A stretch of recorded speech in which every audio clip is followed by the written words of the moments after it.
there, professionals! Today, I'm diving into something crucial for anyone in the pharmaceutical or biotech industries, a validation master plan, or VMP for short. So what exactly is a VMP? Think of it as the ultimate roadmap for ensuring your facilities, equipment, utilities, processes, and computerized systems comply with regulatory requirements and good manufacturing practices, GMP. First things first, let's talk about the introduction and scope. Your VMP should start with an overview of your facility, your products, and your entire approach to validation. Don't forget to define the scope. What are you validating? Facilities, utilities, equipment, processes, cleaning, computer systems? Next up is the validation strategy. Outline a risk-based approach following regulatory guidelines like FDA, EMA, ICH, and ISPE. Ever heard of science and risk-based validation principles? Yep, those two.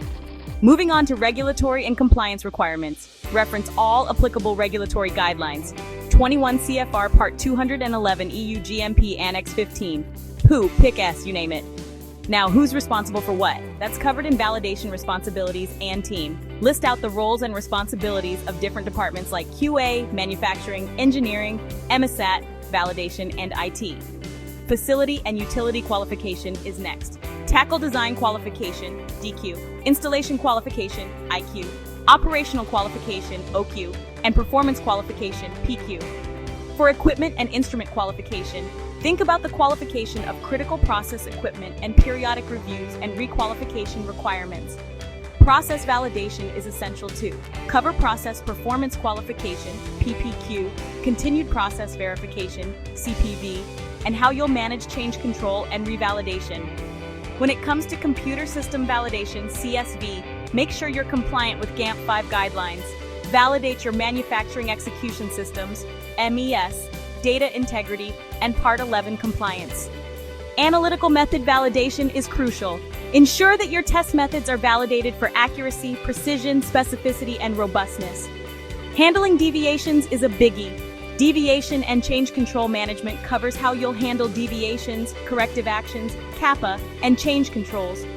Your VMP should also detail validation documentation and lifecycle management, include SOPs, validation protocols, VP, IQ, OQ, PQ, and reports, plus periodic reviews and lifecycle management.